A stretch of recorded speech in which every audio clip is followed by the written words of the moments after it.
Sempre houve quem acreditasse que OVNIs, objetos voadores não identificados, viessem do espaço sideral. Mas a verdade pode ser bem mais simples. Sou muito cético quanto a OVNIs. Tenho quase certeza de que esses objetos eram mesmo aviões nossos. Há mais de 60 anos, em bases secretas de pesquisa do mundo todo, discos voadores são projetados, construídos e testados. Longe de toda e qualquer civilização, havia um lugar onde discos voadores eram construídos. Alguns até dizem tê-los visto. Não há dúvida nenhuma, eram discos voadores. Esta é a história secreta das tentativas de dominar a tecnologia dos discos voadores para produzir o melhor avião militar. Esses são os verdadeiros OVNIs. Arquivos extraterrestres. A história dos verdadeiros OVNIs começa na Alemanha nazista. A vitória na Segunda Grande Guerra parecia escapar às mãos alemãs, e os cientistas tentavam aperfeiçoar armas que pudessem fazer a guerra virar a favor de Hitler. Um desses cientistas era Victor Schauberger, um inventor que havia produzido modelos de discos voadores. Ele cumprira o objetivo de conseguir uma máquina voadora que manobrava como um helicóptero, mas viajava a velocidade supersônica, não detectada pelo inimigo. O veículo de Schauberger utilizava um redemoinho que produzia efeitos magnéticos e permitia a levitação. Victor foi reconhecido pelo governo alemão e até se encontrou com Hitler. Mais tarde foi alocado à SS e designado para trabalhar no desenvolvimento do conceito de disco voador. Ele trabalhou com um grupo de brilhantes engenheiros alemães que incluía Rudolf Schirriver, Andreas Epp e o Dr. Richard Mitz. Todos eles fizeram projetos muito avançados. Os alemães tinham 3 áreas separadas de desenvolvimento de discos voadores. Uma em Peenemünde, uma em Breslau e a outra em Praga. Nessas 3 instalações, os discos voaram. Os alemães avançaram tanto no desenvolvimento e nos testes que os discos já estavam voando. Uma empresa, a Messerschmitt, colocou no ar um disco voador completo. Estas fotos dos primeiros protótipos são similares às fotos de OVNIs que surgiriam nas décadas seguintes, mas estas não são de ficção científica. São de OVNIs muito avançados. Para os militares alemães, essas armas letais estavam sendo desenvolvidas para vencer a guerra. A batalha pela supremacia aérea na Segunda Grande Guerra dominou os confrontos militares na Europa. Em 1944, a guerra pendia contra a Alemanha e o Terceiro Reich, quando, em 13 de junho, uma semana depois do desembarque do dia D, Hitler acionou suas novas armas secretas.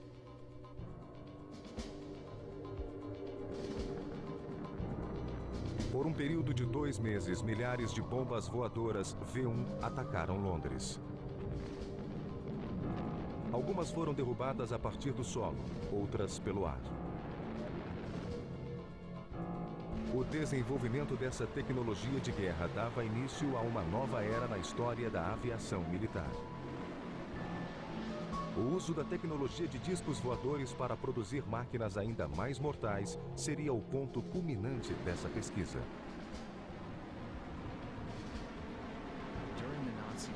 Durante o período nazista, floresceu um novo pensamento científico e de desenvolvimento tecnológico. Os cientistas eram livres para trabalhar e desenvolver a ciência em todos os campos relevantes da nossa vida atual. Na verdade, ainda vivemos do que foi pensado então.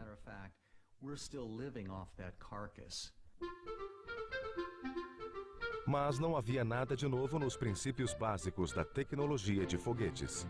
Desde os anos 20 e 30, houve uma série de tentativas pacíficas de uso de propulsão por foguetes na Europa e na América.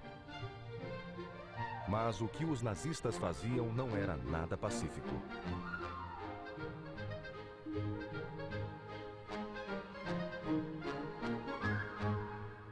Nos centros de pesquisa de armamentos, os cientistas trabalhavam em uma nova geração de armas e, paralelamente aos foguetes e mísseis, os verdadeiros OVNIs faziam parte do programa.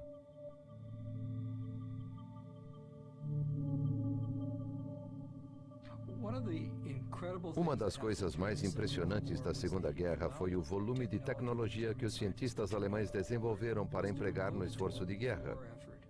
E isso incluía foguetes, incluía os motores a jato, mas também incluía um trabalho notável em termos de discos voadores.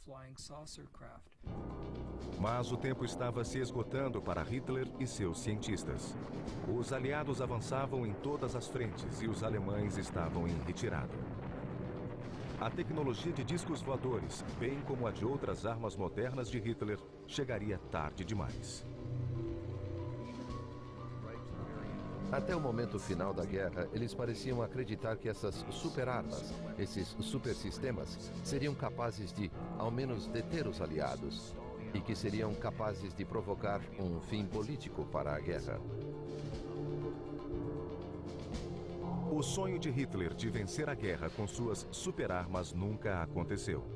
Em maio de 1945, a batalha final por Berlim começou e a guerra na Europa estava terminada. Mas esse era apenas o começo da história dos verdadeiros OVNIs. Em 3 meses, a Segunda Guerra terminou de forma dramática e terrível. A 8h15 do dia 6 de agosto de 1945, o Enola Gay, um bombardeiro americano B-29, lançou a primeira bomba atômica em Hiroshima. Terminada a guerra, os aliados se tornaram rivais, e a União Soviética e o Ocidente logo se engajaram em uma batalha pela tecnologia militar mais avançada.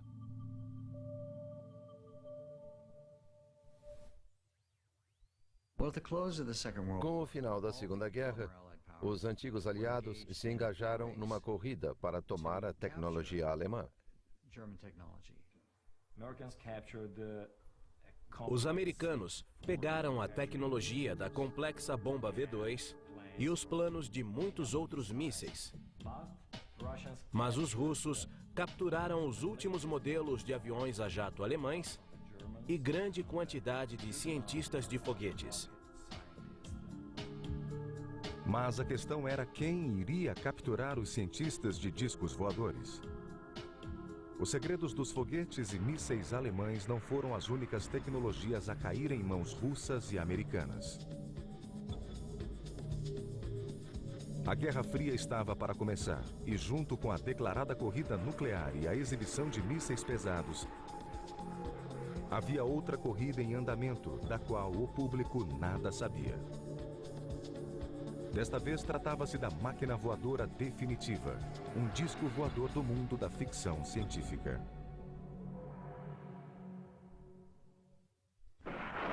Durante a Segunda Guerra, houve uma grande revolução tecnológica na propulsão a jato, na física atômica e nos verdadeiros OVNIs, a tecnologia dos discos voadores. Os alemães haviam liderado o mundo no desenvolvimento de verdadeiros OVNIs. E agora, suas ideias e seus cientistas haviam caído nas mãos das duas superpotências, Rússia e Estados Unidos. Os engenheiros alemães de OVNIs, Victor Schauberger, Rudolf Schriever e o Dr. Mitz, trabalhavam secretamente para os americanos, enquanto Andrés Epp estaria desenvolvendo discos voadores para os russos. Tanto americanos quanto russos exploraram muito os cientistas que eles capturaram no fim da guerra e usaram a tecnologia deles para seu desenvolvimento científico durante a Guerra Fria. No fim da Segunda Guerra, os antigos aliados se tornaram rivais e a corrida armamentista da Guerra Fria começou. O foco dos esforços americanos se voltou para o desenvolvimento de foguetes e mísseis teleguiados. Parecia que a tecnologia de discos voadores, tomada dos alemães, iria esperar. Mas então, em 1947, o piloto americano Kenneth Arnold relatou ter visto um OVNI voando sobre a América. Ele voava perto do Monte Rainier, no estado de Washington, e disse ter visto 9 discos voadores a uma certa distância dele. Quando Arnold aterrissou, ele contou a história à imprensa local. Eu estava a aproximadamente 40 ou 45 quilômetros do Monte Rainier quando vi uma formação à minha esquerda, como se fosse a cauda de uma pipa passando numa velocidade incrível na frente do Monte Rainier. Eles pareciam uma torta cortada na metade, com uma espécie de triângulo convexo na traseira. Kenneth Arnold começou uma tempestade. Ele conseguiu calcular, usando pontos de referência no solo, a velocidade do voo e estimou que eles voavam a 1.900 ou 2.000 km por hora. Depois de aterrissar, ele contou a história à imprensa e descreveu os objetos como se fossem discos na água. E é daí que veio a expressão disco voador. Surgido do nada, o mistério dos discos voadores está conosco. O que é um disco voador? O que as pessoas veem e às vezes fotografam? O que está escondido por trás dos relatos diários de fenômenos aéreos na imprensa? Rádios e televisões americanas começaram a divulgar relatos de testemunhas oculares que declaravam ter visto OVNIs nos céus da América. Olhei para cima e vi 3 discos voadores formando um V, a aproximadamente 800 metros de mim e a 100 metros de altura. A América foi tomada por uma febre de OVNIs e discos voadores. Os militares se apressaram em desmentir que tivessem relação com aquilo e foram à televisão para tranquilizar a população americana. Podemos dizer que as aparições recentes não têm conexão com qualquer desenvolvimento secreto de qualquer instituição nos Estados Unidos. Por meu cargo no Instituto de Pesquisa e Desenvolvimento Aeronáutico e Naval, estou completamente familiarizado com nossos programas de aeronaves e mísseis teleguiados. E posso afirmar que a Marinha não tem nenhuma aeronave ou míssil teleguiado em forma de disco voador em nenhum de seus programas. Então, em julho de 1947, em meio à febre dos OVNIs, surgiu um novo relato de outro oficial americano. Ele anunciou à imprensa a descoberta de destroços de um disco voador encontrado em Roswell, Novo México. Em poucas horas, a história de Roswell se espalhou pelo mundo. Os militares americanos se alarmaram e novamente emitiram um boletim oficial destinado a tranquilizar a população, negando que os destroços fossem de um disco voador. Eles declararam que se tratava de um balão meteorológico. Por trás das negativas americanas havia uma terrível hipótese para os militares. Supondo que os OVNIs não viessem do espaço sideral nem fossem pilotados por alienígenas, as aparições poderiam ser a prova de inimigos nas proximidades. Os militares americanos foram inundados por todo tipo de notícias sobre OVNIs. E isso os levou à ideia de que talvez algumas dessas missões fossem, na verdade, incursões aéreas soviéticas. Os americanos capturaram projetos muito exóticos de aeronaves avançadas, entre eles o do Horten 229, feito pelos irmãos Horten. E essa aeronave tinha desenho muito similar ao da primeira descrição de disco voador avistado na América em 1947. E os americanos temiam que os russos pudessem ter produzido realmente uma versão operacional do Horten 229. Então, nos anos do pós-guerra, relatos de OVNIs fizeram parte da escalada da tensão entre Oriente e Ocidente, e a Guerra Fria cresceu em intensidade. No início dos anos 50, a Guerra da Coreia quase levou o mundo a um desastre nuclear. E na América, a paranoia e o medo de uma invasão comunista se refletiram na cultura popular em relação aos discos voadores. Discos voadores invadiram nosso planeta. Washington, Londres, Paris e Moscou são os alvos principais. O mundo está sendo atacado. Os anos 50 foram os anos dourados dos discos voadores.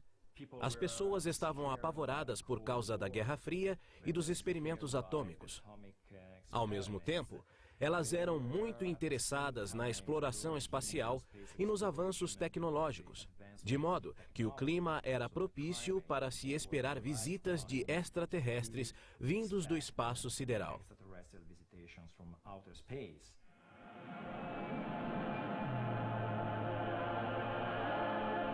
Minha nossa! Invasores de Marte. Ele os viu chegar do espaço sideral. Ele os viu capturar pessoas inocentes por pura maldade. Mas para os militares americanos, os contínuos rumores e especulações eram a camuflagem ideal para os verdadeiros OVNIs. Espalhados pelos desertos americanos havia locais como a Área 51, White Sands e Los Alamos, onde junto com testes e programas espaciais, centenas de misteriosos planos ultra-secretos eram desenvolvidos. Entre eles, testes de paraquedismo a alta altitude, testes de satélites e desenvolvimento de futuros veículos espaciais. Um dos programas secretos chamava-se Projeto Mogul.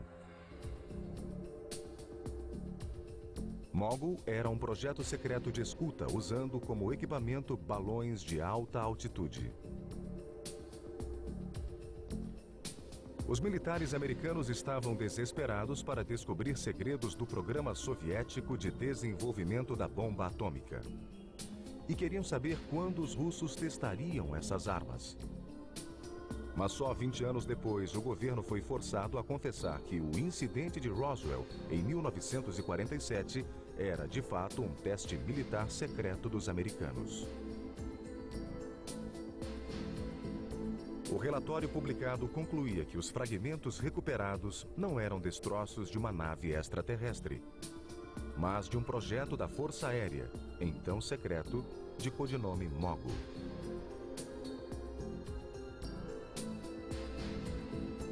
Mas havia boas razões para os americanos temerem os soviéticos. A experiência da Guerra da Coreia e o surgimento do surpreendente caça MiG provaram quanto a tecnologia soviética estava avançada. A América precisava alcançá-los, e depressa. Um disco voador supersônico poderia ser a resposta? Nos anos 50, estava em curso a corrida pela construção de uma arma decisiva, um avião supersônico invisível ao radar. O que se procurava era algo que beirava a ficção científica. A Força Aérea Americana queria um novo caça de interceptação, diferente de qualquer avião soviético. Totalmente novo, que voasse mais rapidamente e mais alto do que qualquer outro da época. Em 1953, a CIA descobriu que a Avro, uma empresa aeronáutica canadense, trabalhava